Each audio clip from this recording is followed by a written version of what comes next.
we got a lot to talk about. Hey, what's up, guys? I'm KBHD here, and you may have recently seen some version of the news that Huawei was cut off from Google, and now all their Android devices are in limbo. But clearly, there's a lot more to it. This is a super complex topic with policy and timelines and a whole bunch of moving parts. So I clearly didn't rush this video out. I wanted to actually take my time to summarize this topic, but here we are.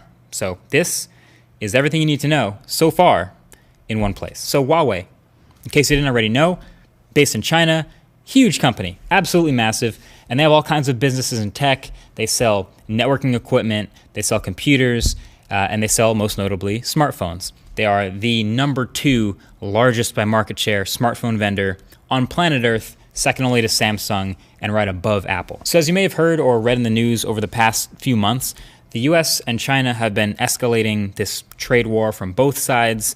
Plus, there's been a history of security concerns over the potential of US companies buying Huawei networking equipment and then possibly getting spied on by the Chinese government.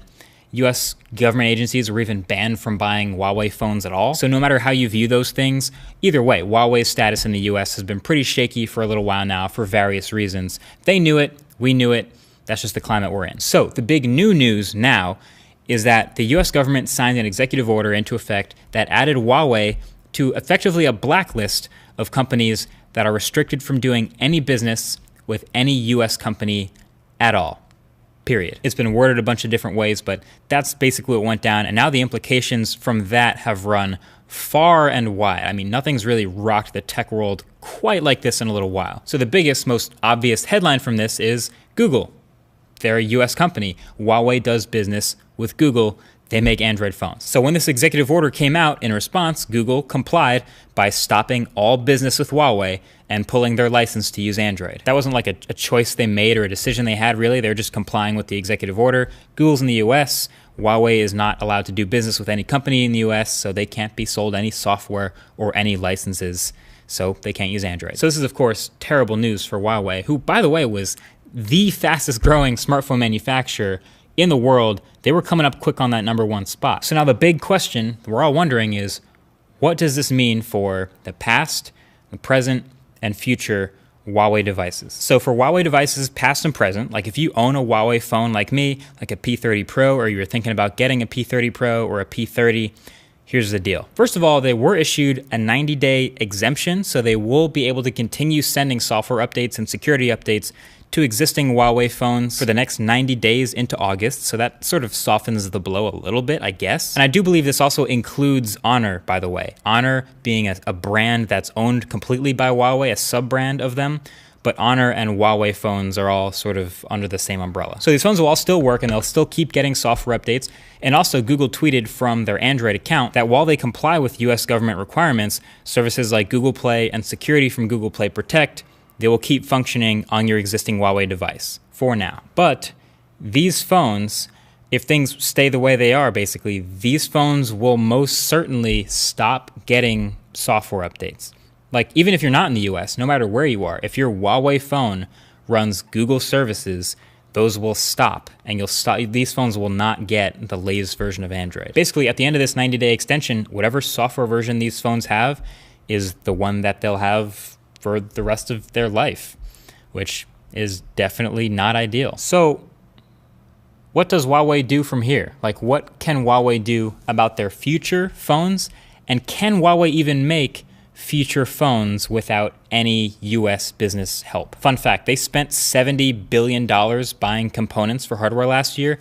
11 billion of that went to US companies like Qualcomm, Intel, etc. And actually, Ars Technica has posted an article with a pretty good breakdown of all the parts and components that Huawei's been buying to make their smartphones. And a lot of them come from US companies. The Gorilla Glass, the flash storage, some radios, etc., all from US. From looking at this list, it doesn't seem totally unrealistic that, I mean, they don't want to, obviously, but they seem like they could totally switch all of their suppliers from US companies to others to get around this.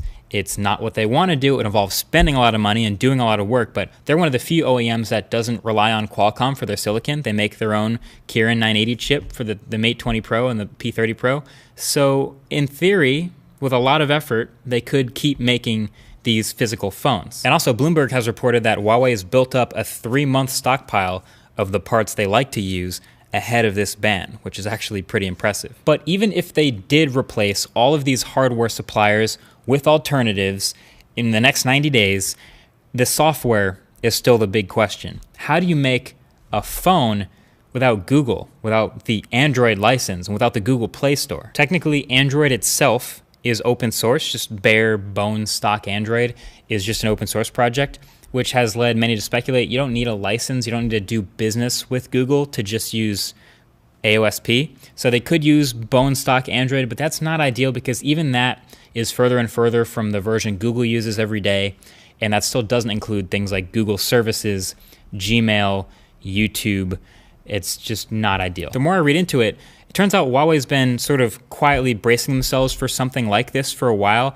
Similar to Samsung, they've recognized their reliance on Google and Google services as a bad thing, so they've been slowly building things behind the scenes to be able to get ready to replace them. Supposedly, they've been working on a backup OS that supports Android apps, and they've been working on building their own app store. The problem is that is an immense challenge to try to get people to use an alternate OS and an alternate app store, especially if it doesn't look exactly the same as the one they're used to, especially the app store. And if you can't do business with US companies, you can't expect to be able to negotiate your way into getting the Netflixes and Pandoras and Facebooks and Instagrams on your alternate app store. And even if you can, we've seen others like Amazon try. You've seen the Amazon App Store, right?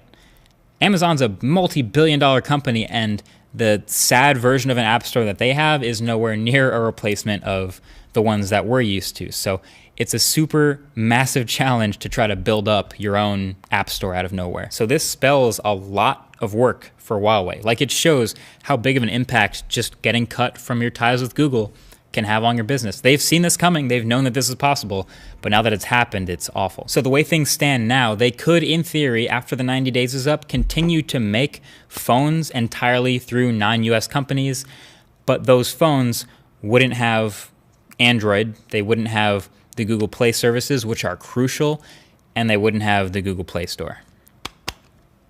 It's tough. And of course, it's not just Google that they're cut off from. Like that's the big headlining one because they make a lot of Android phones, but there's plenty of other US companies that they do business with. Microsoft, Intel, NVIDIA. Huawei has been making laptops, and pretty good ones, mind you, competitively for a while now.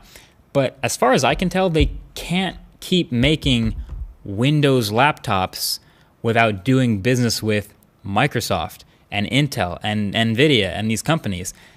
That's brutal too. So as a person that really likes tech, all of this news is terrible because having one less company means less competition, which is less incentive for these companies to work hard and make great stuff. I mean, we've seen it ourselves with how good their phones have gotten lately and how good they've made all the phones around them. Even if you're not a fan of Huawei or if you don't like their stuff, we have to admit that having them around is good for consumers. It's good for us. And also, side note, if you think about it, this is also pretty bad just specifically for folding phones. Like the Galaxy Fold kind of just had its own PR nightmare all by itself over there for a couple weeks, which sort of turned people's heads to the other folding phone that would be coming to market soon, which was going to be the Huawei Mate X. But now, I mean, what if it can't even run Android? But hey, Huawei is, like I said, a huge company, like a really huge company. So I guess if anyone can recover from such a massive setback to multiple parts of their business, I guess it's them. I mean, this is not ideal at all. Their ideal case would be the government renegotiates things and they reverse the executive order and things go back to normal.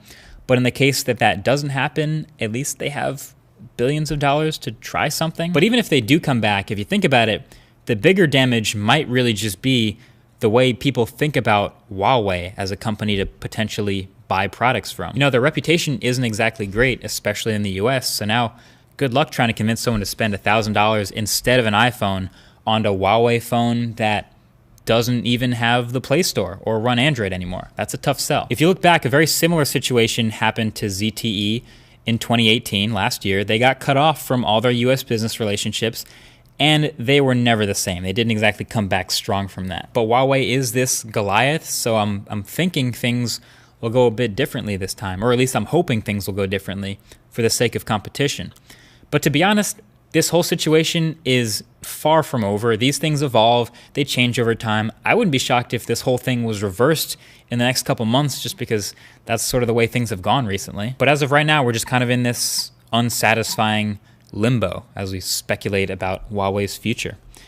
But that's basically all there is to know right now. There you have it. So that's been it. I'll leave all the links for all my sources down below in case you want to read up on this yourself. And of course, feel free to share this video for anyone who might be headline reading or curious about the situation Huawei's found themselves in right now. And I'll catch you guys in the next video. Peace.